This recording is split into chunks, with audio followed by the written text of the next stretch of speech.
মম kitchen থেকে আপনাদের সবাইকে নমস্কার। সহজ পদ্ধতিতে মকার আটার পরোটার রেসিপি আপনাদের শেয়ার করছি। একটা কড়াইতে আমি 2 বাটি জল নিয়েছি, ওই বাটির মাপে 2 বাটি মকার আটা নিয়েছি। জলটা ফুটে উঠেছে, হাফ চামচ নুন দিয়ে দিচ্ছি, গ্যাস বন্ধ করে দিচ্ছি। মকার আটাগুলো জলের মধ্যে দিয়ে দিচ্ছি, দিয়ে খুন্তি দিয়ে ভালো করে মিলিয়ে দিচ্ছি। আমার চ্যানেলে নতুন বন্ধু হয়ে থাকে চ্যানেলটা সাবস্ক্রাইব করা অনুরোধ রইল, পাশে থাকা বেল আইকন অবশ্যই প্রেস করে দিবেন। আমার চ্যানেলে নতুন কোনো রেসিপি দিলে আপনাদের কাছে খুব তাড়াতাড়ি পৌঁছে যাবে। আটাটা মেলানো হয়ে গেছে জলের মধ্যে, এখন 5 মিনিটের জন্য ঢাকা দিয়ে রেখে দিচ্ছি। 5 মিনিট হয়ে গেছে, ঢাকা উঠিয়ে নিচ্ছি। মকার আটাগুলো একটা পাত্রে ঢেলে নিচ্ছি। মকার আটাটা আমি 10 মিনিট ঠেসে নিচ্ছি। যদি দেখেন যে মকার আটাটা একটু শক্ত আছে, তখন একটু হালকা গরম জল দিয়ে আটাটা ঠেসে নেবেন। যত ঠাসবেন তত পরোটা ভালো হবে, রুটিও ভালো হবে। এই শীতের সময় সর্ষে শাক দিয়ে মকায়ের পরোটা কিংবা রুটি খেতে খুবই ভালো লাগে। সর্ষে শাকের রেসিপি নিচে লিংক দেওয়া আছে, একবার চেক করে দেখবেন। আমি যেভাবে সর্ষে শাক বানিয়েছি আপনারা সেইভাবে সর্ষে শাক বানিয়ে মকায়ের পরোটা খেয়ে দেখবেন, খেতে খুবই ভালো লাগে। দেখুন মকায়ের পরোটার ডোটা তৈরি হয়ে গেছে আর কি সুন্দর হয়েছে। আমি এখন 8টা লেচি কেটে নিয়েছি। একটা লেচি হাতে গোল করে একটু মকায়ের আটা লাগিয়ে নিচ্ছি, লাগিয়ে আমি বেলনা দিয়ে বেলে নিচ্ছি।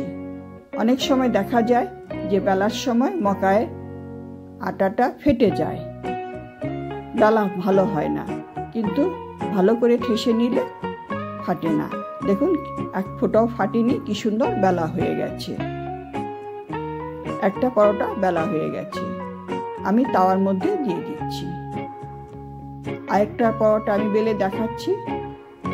দেখুন লেচিটা গোল করে নিলাম, একটু মকার আটা উপরে দিয়ে দিলাম, লেচির উপরে দিয়ে দিলাম, দিয়ে বেলনা দিয়ে বেলে নিচ্ছি। মকার আটা খুবই হেলদি, এইভাবে রুটি পরোটা বানিয়ে আপনারা খেতে পারেন, আর শরীরের পক্ষে খুবই উপকার। দেখুন আরেকটাও আমি পরোটা বেলে নিলাম, এদিকে পরোটাটা আমি ভেজে নিচ্ছি। পরোটা আমি উল্টিয়ে দিচ্ছি, মিডিয়াম টু হাই ফ্লেমে পরোটাটা আমি ভেজে নিচ্ছি। খুন্তি দিয়ে চেপে চেপে পরোটাটা আমি সেঁকে নিচ্ছি।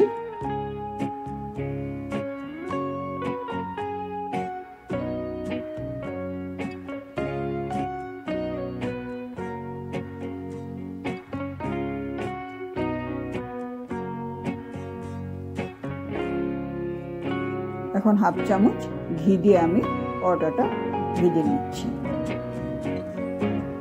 দেখুন কত সুন্দর ফুলে উঠেছে। আপনারা মাখন দিয়েও পরোটাটা বানাতে পারেন। আর একটু ঘি দিয়ে আমি পরোটাটা লাল করে ভেজে নিচ্ছি।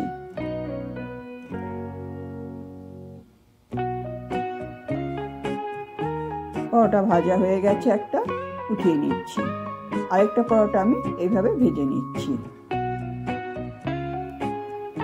আজকে আমি মকাই পরোটা সর্ষে শাকের সাথে পরিবেশন করব।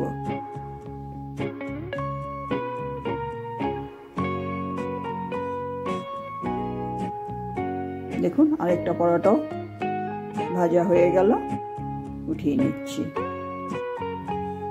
পরোটার উপর একটু মাখন দিয়ে দিলাম, সর্ষে শাক দিয়ে দিলাম।